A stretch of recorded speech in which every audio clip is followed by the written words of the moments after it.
Trai. Pues me fui de viaje, pues, oye, tú, pues acá, pues, y se llama ya en Cap Mayak. Otku, que se nevía con ya también me dicen, chams mis Mayagai. Bueno, buenas tardes a todos. Les estoy diciendo en Ayú que me da mucho gusto estar aquí con ustedes, que me siento muy contento de estar en un espacio privilegiado, pero además es mi casa, mi primera casa. Entonces tengo aquí mis primeros cimientos y veo a mis profesores aquí, al doctor Tirso, que fue mi asesor de tesis en la licenciatura. Agradecido mucho a la maestra Gisela, ahora a Gaby, conozco al doctor Ernesto Díaz y bueno, a la doctora Alicia, Elba, perdón, y bueno, y ver también aquí a mis estudiantes de la normal bilingüe, egresados de la normal bilingüe, también me da mucho gusto ver a estudiantes de la licenciatura en educación indígena de la UPN Ajusco. Yo creo que para mí es un grato honor, ¿no? Y también, bueno, nos acompañan también los maestros y estudiantes de la maestría y el doctorado en pedagogía de la FES Aragón, que están aquí también. Y yo quiero hablar no por mí, porque si yo hablo por mí me voy a tardar muchísimo y hacer todo un reencuentro histórico de lo que he sido como Ayuquiay. Voy a hablar del nosotros, como diría en algún momento Carlos Requendor con el Holtic, el nosotros. Y lo que hoy voy a compartir con ustedes es el nosotros, lo que estamos construyendo, lo que estamos haciendo desde la normal bilingüe, pero no solamente como individuo, como persona, sino como un colectivo. Y bueno, le puse una presentación que a lo mejor no responde a lo que voy a plantear, sin embargo, quiero un poco platicarles qué pasa con la formación de los formadores en la investigación en la ENBIO, la Escuela Normal Bilingüe Intercultural de Oaxaca. Y cómo vamos poco a poco haciendo redes de colaboración universitaria, particularmente con la UNAM y con sus distintas instancias. Pero esta investigación no la estamos haciendo desde una mirada como la que hace rato se planteaba. Queremos romper estructuras mentales primeramente, queremos romper formas de llegar a un contexto muy concreto como son nuestras comunidades indígenas. Y bueno, venimos de ahí. Y escuchar a la doctora Regina hablar del CIESAS, se me viene a la mente que muchos de nuestros estudiantes de la normal bilingüe son egresados del CIESAS y que es un orgullo para nosotros. Y las experiencias que cuentan de haber estudiado en el CIESAS, Lingüística Indoamericana, dice, es que la ENBIO nos dio la plataforma, porque tenemos un área de lengua y cultura en la normal bilingüe. Y escuchar, y ahorita también me acordé de Cochabamba, Bolivia, que tuve la oportunidad de ir a titular a una estudiante triqui, también estaban fascinados. Y decía el coordinador, queremos más estudiantes de la normal bilingüe aquí en Cochabamba, ¿no? Y bueno, no quiero adelantarme, pero quisiera centrarme en estos puntos. Quiero hacer un recorrido rápido que ustedes conocen, seguramente lo hemos estudiado, está muy documentado. ¿Qué ha pasado con los procesos de formación de los profesionales indígenas? ¿Cómo emerge? ¿Cómo surge? ¿Por qué la normal bilingüe se crea mucho después, en el año 2000? Cuando hay detrás toda una política de integración, de asimilación de los pueblos indígenas, y ya lo decía, ¿no? Sobre todo de los estudiantes, de los primeros estudiantes que se vinieron a formar con la Casa del Estudiante Indígena en México, décadas atrás, y que muchos nunca regresaron, se fascinaron con el mundo urbano, con el mundo occidental. ¿Y qué ha pasado esos proyectos? Sin embargo, A partir de ahí, ¿cómo emergen las normales? Las normales también van a jugar un papel fundamental. No me quiero centrar desde la Escuela Rural Mexicana porque no terminaríamos. Solamente voy a dar pasajes muy rápidos de la Escuela Rural Mexicana, y llegar a la actual con la creación de la normal bilingüe y cuál es nuestra perspectiva en la red de formación que estamos planteando, ¿no? Entonces, si pudiéramos, ahí están los puntos.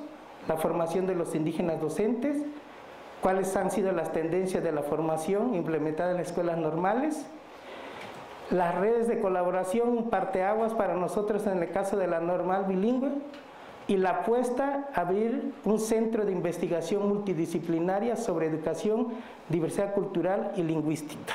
Esa es nuestra apuesta, eso es nuestro sueño utópico. Pero antes de llegar a ese sueño utópico voy a hacer este recorrido muy rápido. No me voy a detener, pero yo creo que uno de los parteaguas ha sido la creación del INI. Con la creación del INI surgen los primeros promotores bilingües interculturales. Yo soy producto de ese proceso. Siempre cuento mi historia. Yo me hice maestro de la noche a la mañana en 6 meses. Fui a un curso de inducción a la docencia en los años 90. Producto del INI, producto de los primeros promotores bilingües, así decía mi nombramiento, promotor bilingüe, es más, decía incluso bicultural en algunos casos, ¿no?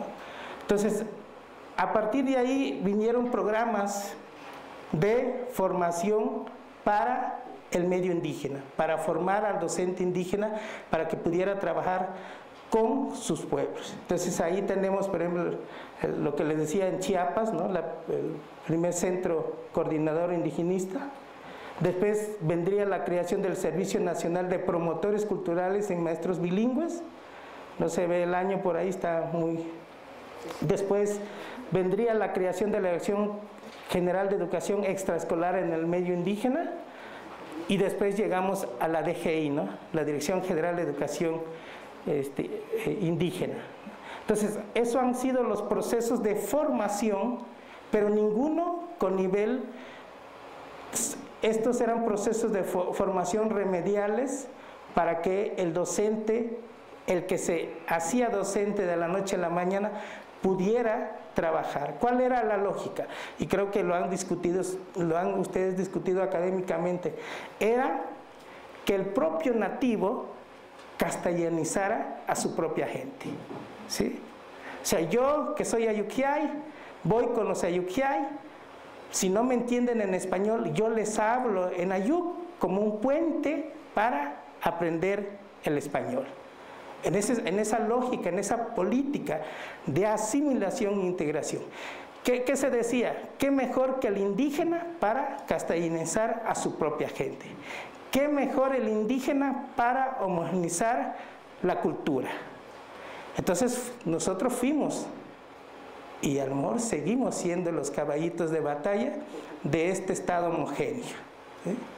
Entonces, y vendría toda esta parte con la creación de la DGI. Ustedes saben que se creó una coordinación de educación intercultural en los tiempos de Fox, ¿no? Con una mirada distinta. Se cambió de apellido, primero fuimos bilingüe bicultural y luego nos cambiaron el apellido a bilingüe intercultural.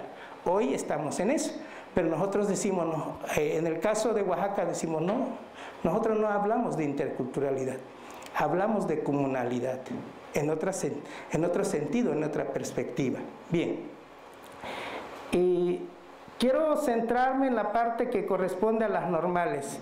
¿Por qué razón? Porque es el antecedente inmediato también para la creación de la normal bilingüe. Antes de la creación de la normal bilingüe había estos programas remediales.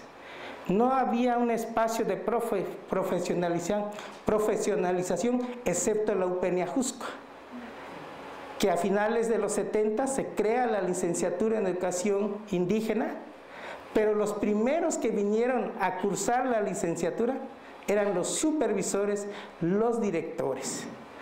O sea, era un círculo cerrado. No éramos los docentes que estábamos frente a grupo. La idea era preparar un cuadro de profesionales que a su vez cuando regresaran a las zonas escolares, a los contextos indígenas, pudieran sensibilizar, si así lo quisiéramos llamar, respecto a la educación indígena. Sin embargo, yo creo que poco a poco la misma UPN se fue dando cuenta que no era posible solamente formar un cuadro muy chiquito. Entonces se fue abriendo el espacio y bueno, dentro de ese espacio yo me inserto. Yo vengo a finales de los 80s a estudiar aquí la licenciatura y yo creo que ahí empezó algo fundamental. Con muchos años de experiencia que ya tenía la UPN, le encontraron cuál era la lógica de formación que tendrían que darle a los que estábamos en servicio en aquel momento como docentes. Pero también se quedó un poco corta en el sentido tal que formaban cuadros técnicos que llegaran nuevamente a las zonas escolares a hacer ATPs. Y a partir de ser ATP pudieran hacer talleres. En muchos tal vez funcionó, porque cuando yo regreso a mi estado natal, a Oaxaca, a mí me dan grupo y me voy a una escuela bidocente a trabajar. Pero ¿qué me llevé de aquí? Me llevé algo fundamental, empezar a discutir que mi cultura, que mi lengua, que mi identidad era valiosa y que era algo fundamental que yo tenía que hacer una labor de concientización allá, primero con mis maestros, segundo con mis padres de familia. Entonces yo creo que esa labor hasta este momento vamos caminando porque seguimos en ese rumbo, en ese camino. Les muestro los planes que hubo. Bueno, estas fueron las tendencias. En 1900, ahí está de la UPN, se crearon las LEPEVNI. Las LEPEVNI que se hicieron semiescolarizados en todos los estados. Me tocó trabajar en la LEPEVNI en Oaxaca durante 7 años. Fui coordinador de la LEPEVNI ahí en Oaxaca. Sin embargo, la currícula tampoco respondía a los profesores, porque era una currícula hecha para profesores que tenían normal básica. Y muchos de los profesores no tenían normal básica, tenían bachillerato, incluso muchos con secundaria. Y entonces la currícula de la LEPEVNI tampoco respondía a las expectativas. Pero además habían profesores que trabajaban en educación inicial, que trabajaban en preescolar, en primaria, en misiones culturales, en radios comunitarias. La currícula no daba para eso.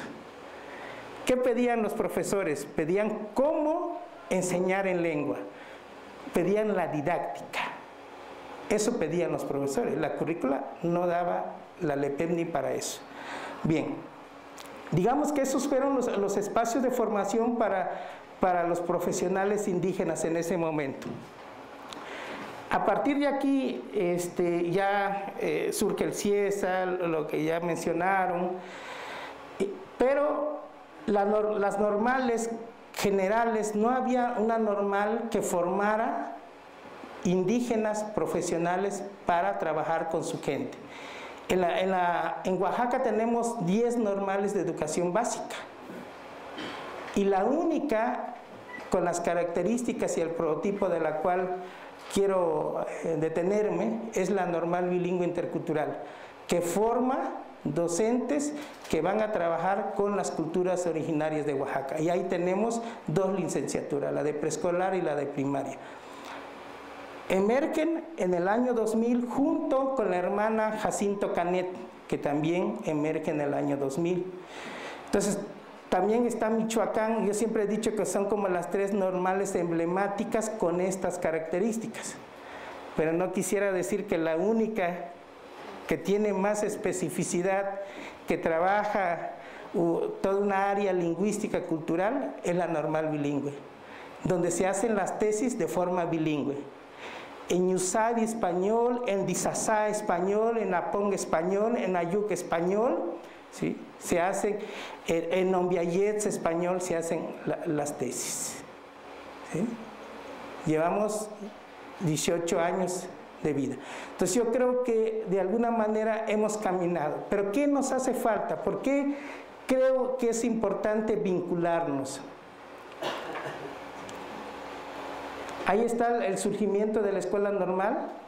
Sus primeros indicios, digamos, se da en 1999, se materializa en el 2000, también se crea, en el 2009 tenemos la licenciatura en preescolar, es mucho más reciente, iniciamos con primaria, también se crea el CEDELIO, el Centro de Lenguas para el Desarrollo y Estudio de las Lenguas Indígenas de Oaxaca.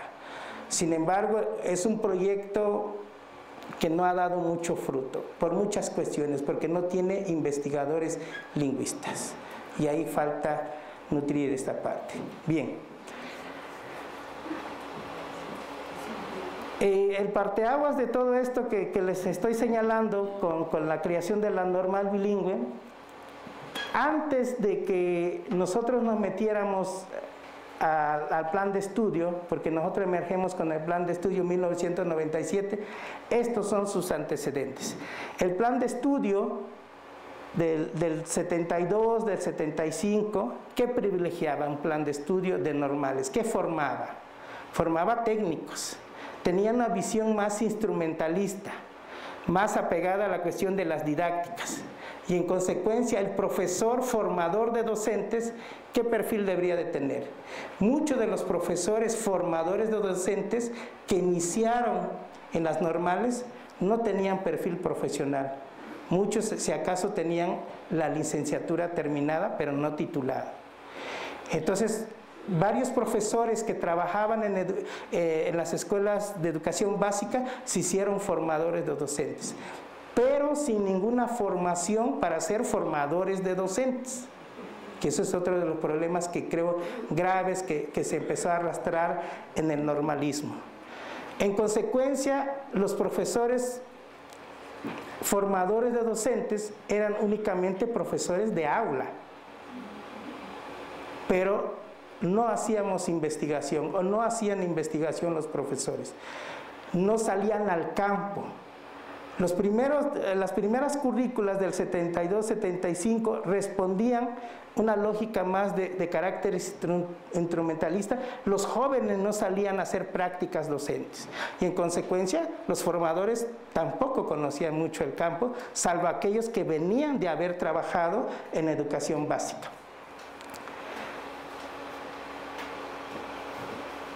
Con el nuevo plan de 1984, ustedes sabrán que antes de este plan se estudiaba la normal básica únicamente con secundaria. A partir de 1984 se eleva a rango de licenciatura y entonces baja nuevamente la matrícula porque muchos que pretenden ser profesores no tienen el bachillerato, solamente tienen la secundaria, ¿sí? Y dio un viraje porque si se eleva a rango de licenciatura por estos años, el formador de docentes apenas, como les decía, tiene licenciatura. Entonces, ¿cómo va a guiar, cómo va a dar acompañamiento a un estudiante en formación si también el profesor, el formador, también necesita formación, ¿no? Entonces, veamos ahí las carencias del formador de docente, ¿no? Y a partir de la reformulación del plan de 1997, con este plan se apertura la normal bilingüe intercultural. Se hicieron los ajustes pertinentes. Déjenme comentarle que hoy, afortunadamente, los primeros iniciadores de la normal bilingüe están en la normal todavía. Ellos cuentan mucho la historia, cómo tuvieran que negociar con normatividad. Porque una de las condiciones que le pusieron la normal bilingüe, un equipo de profesionales de educación indígena, en ese entonces era el Departamento de Educación Indígena en Oaxaca, se constituyó un equipo de trabajo para formular una currícula que ellos le llamaron polivalente, de tal manera que pudiera salir para atender preescolar o primaria, o secundaria indígena incluso, o educación inicial. Sin embargo, cuando ellos llegan a normatividad, lo primero que les dicen, quieren aperturar una escuela normal con las características que ustedes señalan, tienen que regirse bajo el plan de estudio de 1997. Si no, no les damos la oportunidad de abrir la normal bilingüe. Entonces, en esa negociación, lo único que pudieron lograr los compañeros que iniciaron el proyecto de la normal fue abrir espacios curriculares para insertar contenidos propios, 2 o 3 materias propias desde la perspectiva bilingüe intercultural. Hasta ahí fue lo que ellos pudieron lograr. Sin embargo, después de que viene la reformulación del plan de estudio de 1997, ¿qué es lo que hace la ENVIO? Esto que les estoy mostrando son fotografías reales, no son de postal, son de nuestros alumnos de la escuela normal. La perspectiva de la formación docente, ¿no? ¿Cuál fue la pretensión? Partir del enfoque intercultural bilingüe supone una reorientación de la manera como se reconoce y trata educativamente la diversidad sociocultural y lingüística presente en la escuela. Nosotros en la normal bilingüe albergamos las 16 etnias, las 16 culturas milenarias.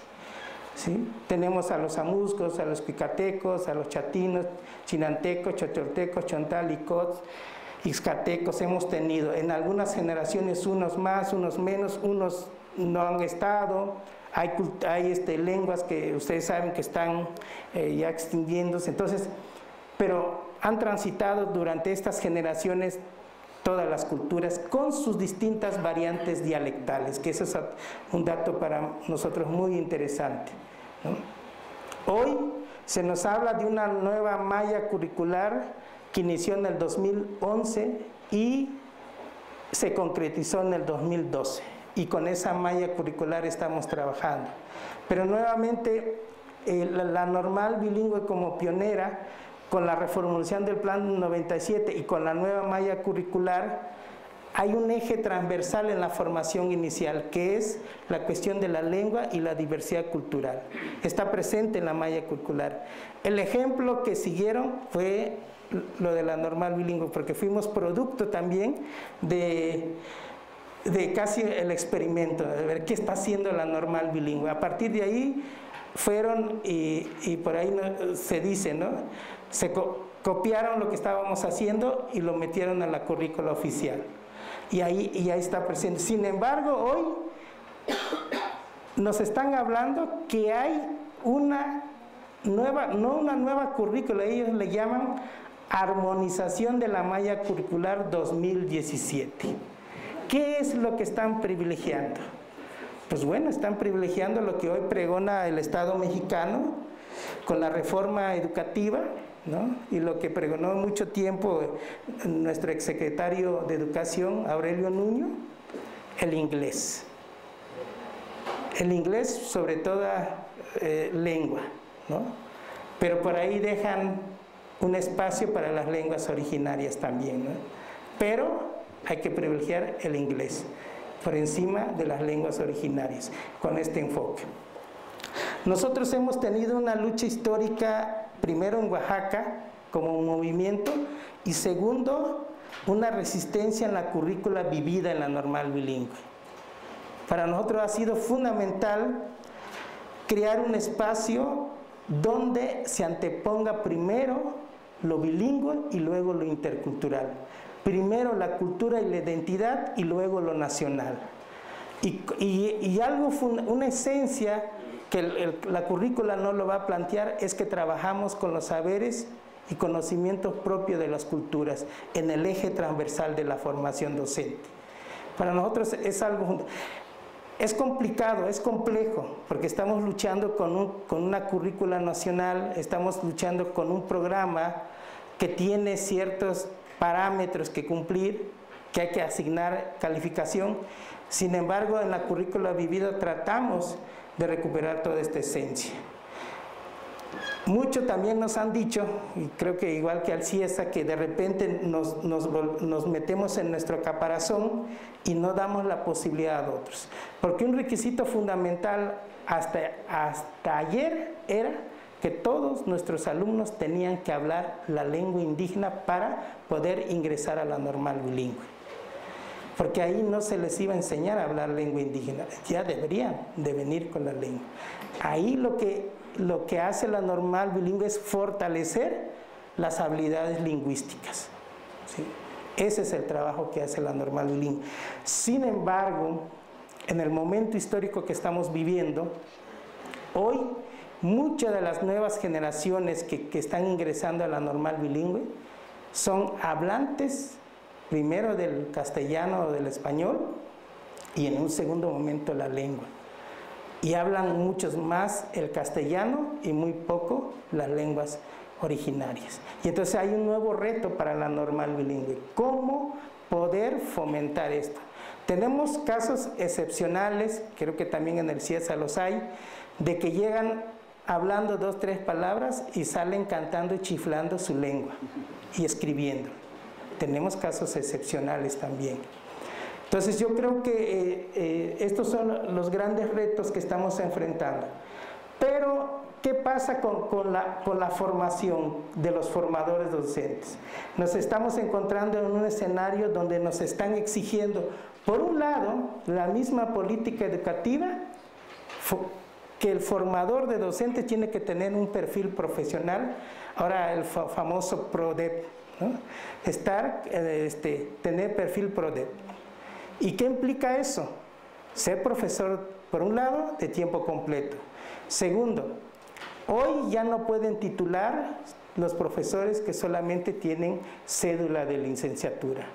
Hoy, y esto nada más por unos, creo que este año, 2 años más, los que tienen maestría.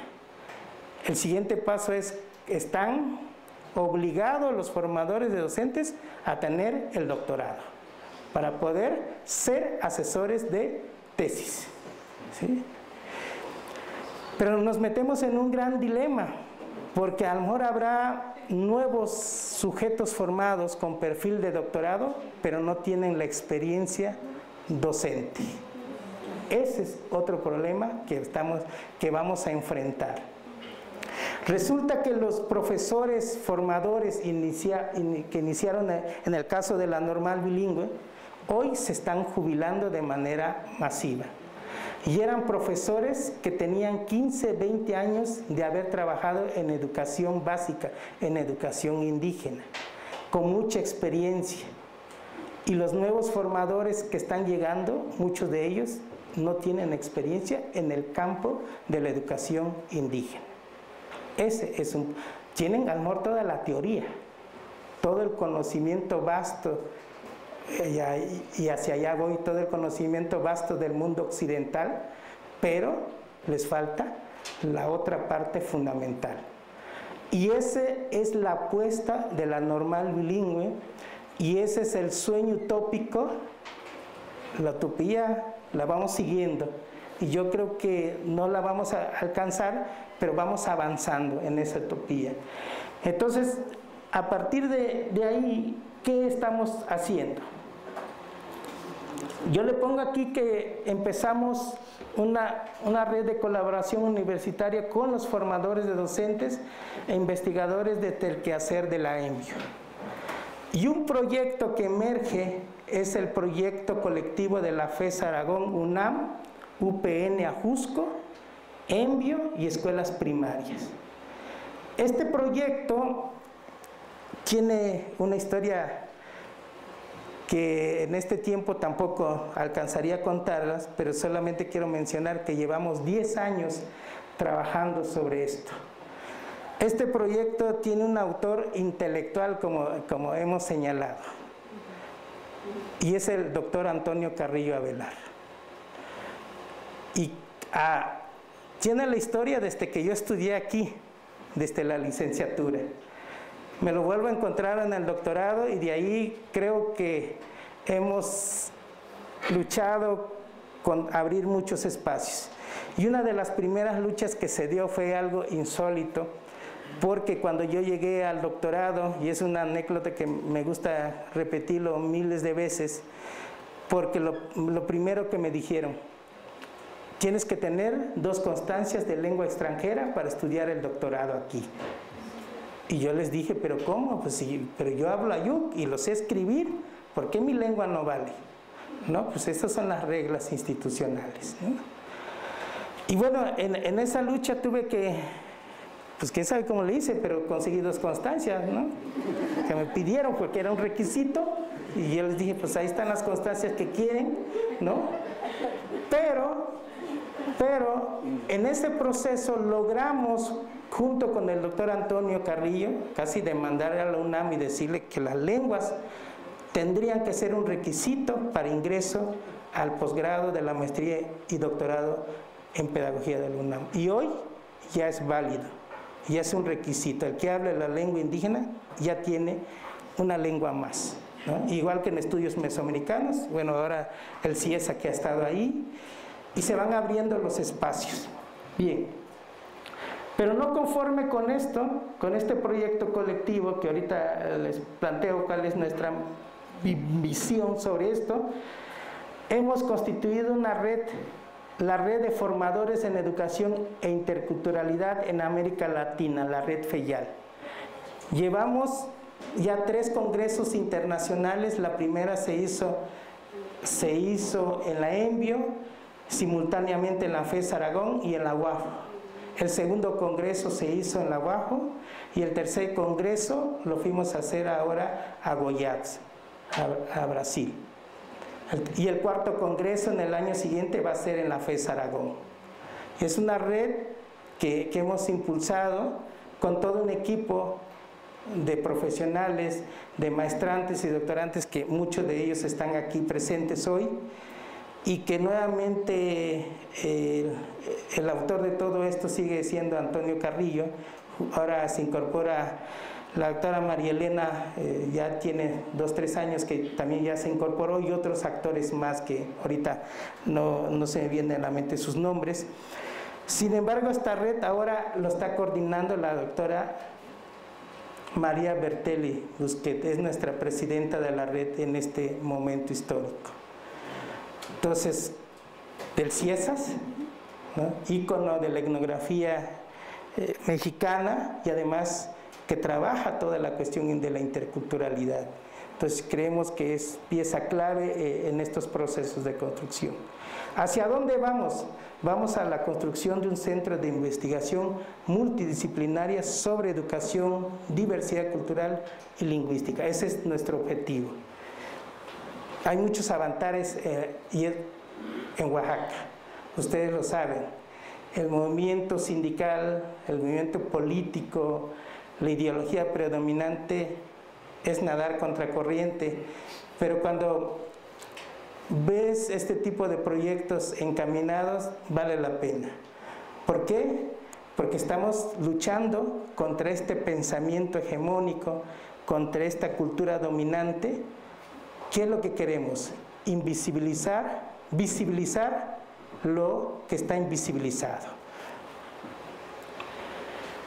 El proyecto colectivo, Docencia Bilingüe Intercultural en una práctica sociocultural con múltiples sentidos. ¿Cuál es el objetivo del trabajo?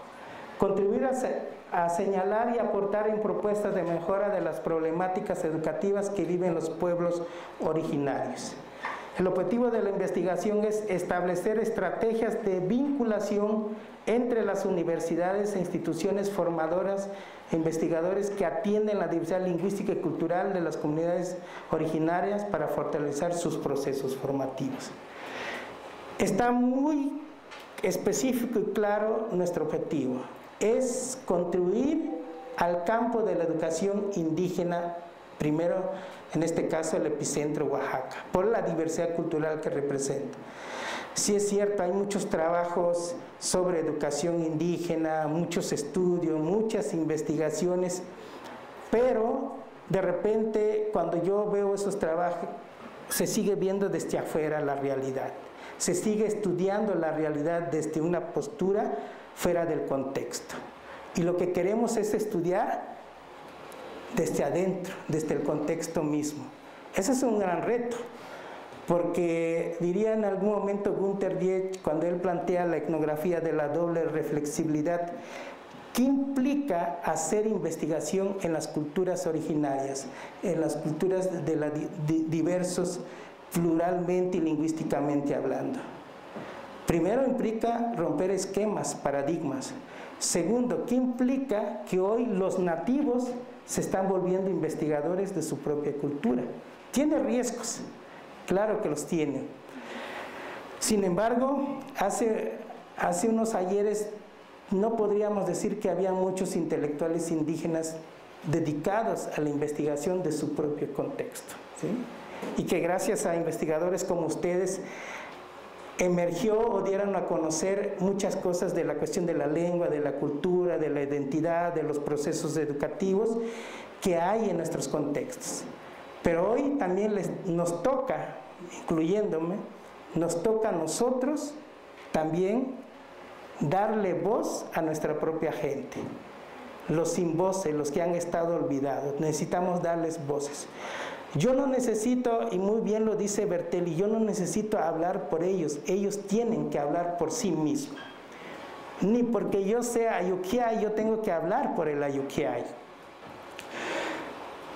Nosotros tenemos una filosofía cotidiana en la normal bilingüe. Decimos que nos estamos reencontrando con nuestro ombligo. ¿Y saben por qué? Porque cuando nosotros brotamos de la tierra, cuando nacemos, nuestro ombligo, nuestro cordón umbilical es enterrado en la esquina de nuestra casa. Ahí va a permanecer. Entonces, muchos de nosotros estamos reencontrándonos con nuestra cultura de pertenencia, pero nos estamos reencontrando con ella para darle valor a lo desvalorizado por el otro que me ha hecho menos, por el otro que me ha invisibilizado en sus textos narrativos, en sus investigaciones, ¿sí? Entonces, entiendo que me estoy metiendo en una lucha ideológica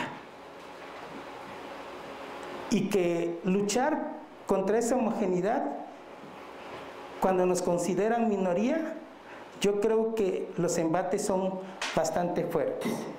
Bien, yo creo que el proyecto que empieza a dar sus primeros frutos. Tuvimos acercamiento con varias escuelas de educación indígena.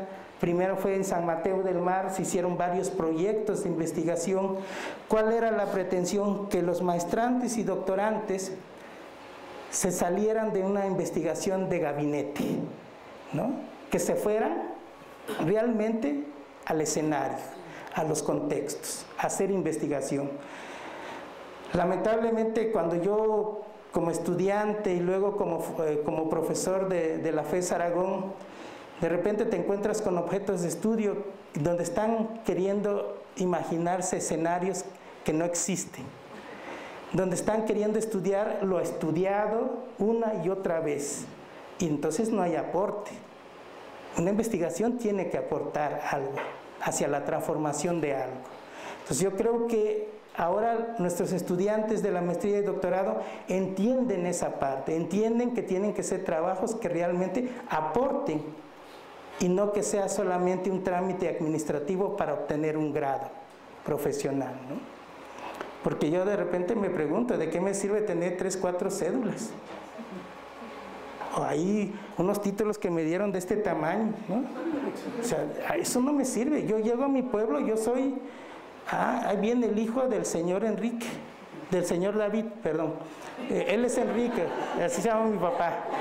Y de repente, oye, tengo una anécdota muy interesante. Yo ahorita sembré milpa, tengo milpa en el pueblo porque mi papá se me fue hace un año y casi me dijo, ¿no?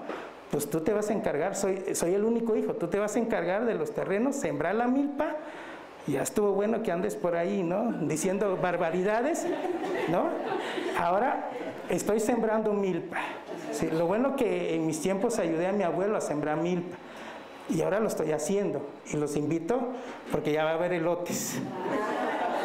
Los invito a la casa de ustedes. Bueno, entonces yo creo que estamos tratando de aterrizar las investigaciones en escenarios concretos. Y en ese sentido, el objetivo de este colectivo que iniciamos, primero es Uno de los objetivos es documentar los saberes y conocimientos propios de las culturas locales a través de la memoria histórica e historias de vida para publicar y difundir las prácticas socioculturales y lingüísticas de la comunidad escolar. Diseñar e implementar seminarios y talleres de formación diferenciada para fortalecer la formación continua de los docentes indígenas en servicios. Y bueno, no les leeré todo eso, pero nuestro objetivo principal es precisamente dar formación continua, profesionalizar. Y un primer momento es profesionalizar a los propios formadores que tenemos en la Escuela Normal Bilingüe. Y muchas tesis de maestría y doctorado que se está haciendo en coordinación con la UNAM tienen que ver con la Normal Bilingüe, tienen que ver con las escuelas de educación primaria indígena, tienen que ver con eso, para darle sentido realmente. Hoy tenemos ya 2, 3 profesores, ya han terminado la maestría en el programa de pedagogía, y seguramente van a entrar al doctorado, son los formadores de docentes hoy, ¿no? Gervasio, que es nuestro ícono, que está aquí con nosotros, él estudió la maestría aquí en desarrollo educativo, hizo el doctorado en pedagogía y hoy regresa a la Normal Bilingüe como formador de docentes. Hoy lo tenemos ahí. Entonces estamos creando esos espacios, porque finalmente nos estamos yendo y a quién le pasamos, como decimos, la estafeta. Tiene que ser gente comprometida, gente que tenga la visión de dónde quiere llevar la educación indígena. Creo que por ese lado estamos caminando. Y bueno, el colectivo en ese sentido va avanzando. Tenemos relaciones con Guatemala, con la Normal Hermana de Guatemala. Hemos ido a visitarlos, ellos han venido a la Normal Bilingüe. Estamos muy fascinados porque hacemos cosas similares como normales formadoras. Bien, este cuadro, estos ovalitos que les pongo aquí, ¿cómo estamos entendiendo el quehacer de la investigación desde la postura decolonial? Este concepto que por ahí decían, a lo mejor es reciente, la decolonialidad, los debates epistémicos, qué es desaprender lo aprendido, ¿no? Toda esta parte la estamos analizando en una institución, ¿no? Los referentes conceptuales, metodológicos, lo estamos reconceptualizando primero. Si no reconceptualizamos los referentes teóricos, metodológicos con lo que hacemos en investigación, pues simplemente lo único que hacemos es decir, voy a hacer investigación, acción, y me voy a basar en fulano, voy a hacer etnografía y me voy en sultano, ¿sí? Pero esa es una visión y una lógica distinta de hacer investigación en escenarios distintos. Entonces, con nuestros estudiantes, con los profesores, estamos reconceptualizando las categorías, los conceptos, la forma de enunciar, la forma de entrar al campo, ¿sí? Entonces, por un lado, también lo que estamos pretendiendo es, en este acompañamiento de la investigación, la ciencia nativa dentro de las instituciones occidentales, ¿no? ¿Cómo hacer ciencia nativa dentro de una institución occidental como la UNAM mismo o cualquier otra institución? Porque son instituciones homogéneas, ¿sí? Cuando discutimos sobre Derrida, sobre Foucault, sobre pensamientos muy buenos, ¿por qué no decirlo? Pero a lo mejor distantes a nuestras realidades culturales. Entonces, ¿cómo romper con estos paradigmas, con estas formas de pensamiento? Hace rato decían algo muy importante. Queremos pasar de una matriz cultural occidental a una matriz cultural ancestral. ¿Qué implica eso? ¿Qué implica ver una matriz cultural desde lo propio, desde la cosmovisión propia, desde el lenguaje mismo, ¿sí? Yo tengo en la experiencia de la investigación doctoral que hago con comunidades Ayuk, yo hice con comunidades Ayuk mi tesis doctoral sobre cómo los niños se apropian de la naturaleza, cómo la hacen suya, cómo la nombran. Ese fue mi objeto de estudio. Me decían los ancianos de la comunidad, tuve mucha suerte de tener buenos maestros en este trabajo de investigación, que fueron los ancianos de la comunidad. toda mi tesis, toda mi entrevista fue en Ayuk, en Ayuquiay. Y cuando lo empecé a escribir en español, me daba de topes porque decía, pero esto que dijo don Agustín Jadune Mianañ, le decía, ¿cómo lo digo en español? Esto que me lo está diciendo en Ayuk. ¿Qué hice? Lo dejé como estaba, porque si no lo estaba yo pervirtiendo, lo estaba, ¿no?, desconfigurando esa palabra. Entonces, hacer investigación desde lo propio es hacerlo desde la lengua originaria, porque si no perdería su esencia misma. A veces los intérpretes a lo mejor sí nos sirven, pero el intérprete también tiene su visión y a lo mejor te va a decir otra cosa distinta. Yo creo que me acuerdo mucho de las palabras de la doctora Bertelli y de Gunther Jesch cuando ellos dicen, tú estás en un lugar privilegiado porque puedes hacer investigación desde tu contexto, con tu gente, con tu cultura, y lo que nosotros hacemos es tratar de entender a esta cultura. Pero tratar es muy distinto a que tú lo entiendas, a que tú seas parte. Pero además lo veas con ojos de investigador, que es distinto. Es complicado pararse fuera del escenario cuando tú eres parte de ese escenario. Y doblemente complicado cuando todo tu proceso de escolarización ha sido desde una visión y desde una racionalidad epistémica occidental. Triplemente complejo. ¿Cómo desaprendes eso? Yo quiero decirles que mi primera lengua es Ayuk, por eso no hablo bien el español, pero no, eso no me interesa. Porque mi lengua es Ayuk, yo soy ayuquiay, pero sufrí un embate terrible porque me aventaron hacia el ruedo para aprender el español, ¿no? Y ahorita que la doctora Regina contaba la historia de qué le motivó a estudiar las lenguas cuando le llegaban estudiantes que los mandaban los psicólogos y no, pues atiéndeme a este niño porque creo que está mal de la cabeza. Y yo me acordaba de mí, ¿no? Porque mi maestra, yo siempre también lo digo, en los espacios, mi maestra de primer grado me reprobó. Me reprobó porque, y yo me acuerdo muy bien que escuché mi nombre, yo estaba sentado ahí en la banca, que yo pasara al frente con mi libro de lectura de primer grado y que yo leyera. Pues yo no leí nada porque no entendía nada. Pero sí yo leía en Ayuk las imágenes. Pero como no le dije nada, me reprobó.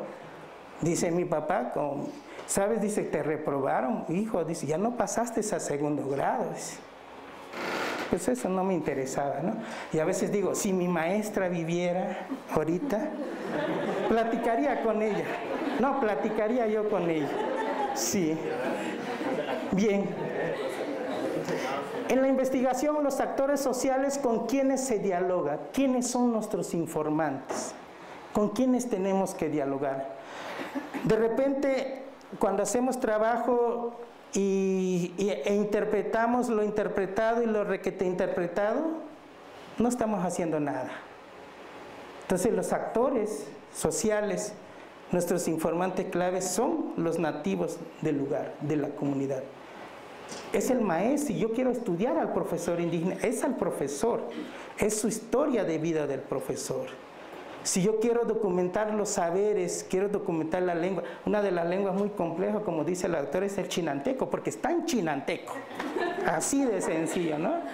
Entonces es nasal y dicen, hablan y de repente no mueven aquí nada, sino de aquí, ¿no? Bueno, ¿qué está? Pues imaginan documentar todo eso, ¿no? Porque está en chinanteco.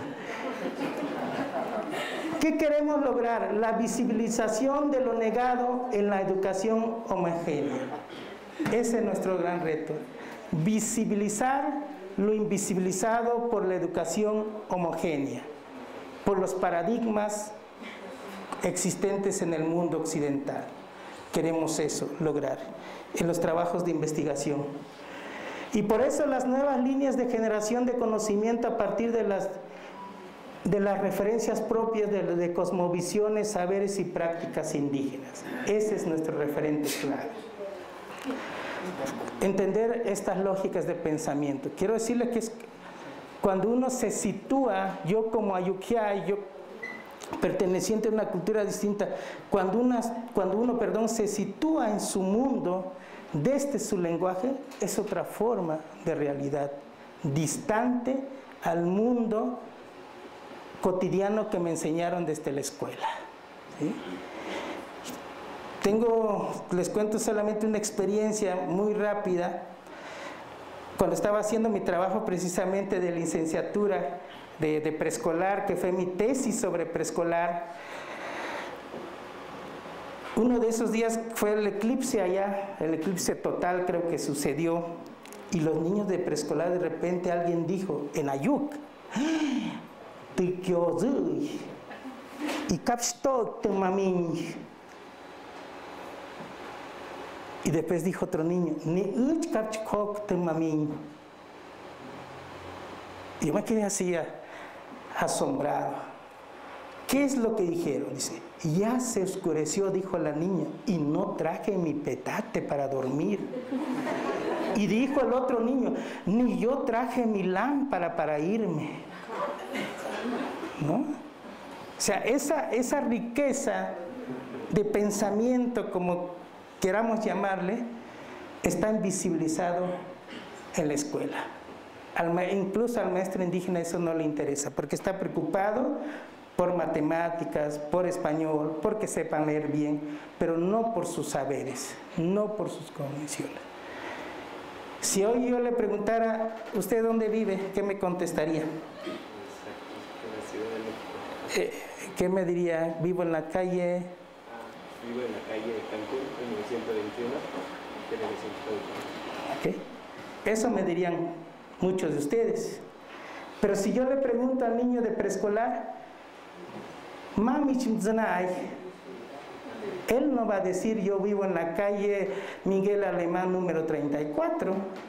No, porque uno de esos días que llegó el niño de preescolar muy agitado corriendo un mes de junio, cuando hay lluvia allá, todo enlodado, y llegaba muy agitado porque el preescolar estaba al otro lado de la carretera, y le dije, Mami Chimzoñ. Yo le dije, ¿dónde vives? Y no me contestó como me contestó ahorita el compañero. Me empezó a describir desde que sale de la casa, por qué casa pasa, ¿Qué hay en el camino? ¿Por qué lo correteó los perros? ¿Por qué se cayó en el charco? ¿Y por qué tuvo que brincar y correr de la carretera hasta llegar a su escuela? Toda una narrativa de conocimiento. Entonces dice uno, ¿dónde está la ignorancia del niño? ¿O de quién es la ignorancia, diríamos? Entonces todo esto queremos nosotros volver a visibilizar lo que nos negaron desde la llegada de los colonizadores. Bien, termino, yo creo que ya me pasé de tiempo. Termino con esto. ¿Por qué queremos abrir un centro de investigación multidisciplinario? Tenemos ya nuestro edificio, primero. Segundo, tenemos ya la segunda generación ya de maestrantes, ¿sí? que se está haciendo el trabajo desde lo propio. ¿Cuál es nuestro objetivo? El objetivo es impulsar y consolidar la investigación multidisciplinaria y la formación de académicos de más alto nivel a través de sus programas de posgrados, así como la extensión académica con la oferta de programas presenciales y en línea para trabajar en los problemas y especificidades de las regiones aledañas del estado de Oaxaca, del país e Iberoamérica, así como fortalecer la vocación regional de la normal y de las universidades. Tenemos que llevar, yo creo que las universidades a escenarios concretos. Ese es nuestro objetivo. Algunas líneas que hemos trazado, está en construcción, estamos con la utopía, ¿no? algunos objetivos, solamente le leo uno: formar docentes e investigadores con fundamento teórico metodológicos para la construcción de una educación bilingüe, intercultural, situada a través de la investigación, la docencia y la intervención educativa. ¿Sí? Podrías pasar a la otra. Y algunos campos de conocimiento, ¿no? Gestión para la educación, pedagogía y comunicación, didáctica emergente y alternativas en la educación, gestión para el desarrollo del conocimiento sociocultural y lingüístico. Y bueno, ahí están las fotografías de algunos trabajos que realizamos en la normal bilingüe, algunos campos de conocimiento que está ahí: didáctica, educación intercultural, didáctica decolonial. Bien, con eso terminaría mi participación. Esa es nuestra utopía, ese es nuestro gran reto. Hace falta mucho para hacer. Tenemos, les vuelvo a decir, los embates, ¿no? Porque también nos pueden tachar de lo otro, como han tachado al Ciesas, ¿no? de decir que queremos folclorizar la cultura, la identidad. Es un reto porque hay que concientizar mucho, mucha concientización, ¿no? Entonces, por ahí dice Chiliza que ¿qué implica la descolonización? Primero, el descubrimiento y la recuperación de la cultura, que eso es algo que creo que me ha costado mucho trabajo a mí. Luego dice, hay que pasar una especie de duelo de la decolonización y reconocer el sistema de opresión que hemos vivido. Yo creo que la vamos entendiendo. Y luego, como los famosos dreamers, ¿no? Tener un sueño, soñar en algo, ¿no? El tiempo de sueño, ¿no? Donde el colonizador explora su cultura y su historia. Tenemos que volver a lo nuestro, a lo propio. Y luego tendría que venir una etapa de compromiso, pero ese compromiso no sirve si no se traduce en acciones. Y yo creo que ese es el camino que estamos recorriendo, pero es un camino muy, por decirlo así, muy espinoso. Pero estamos y no desfallecemos. Gracias.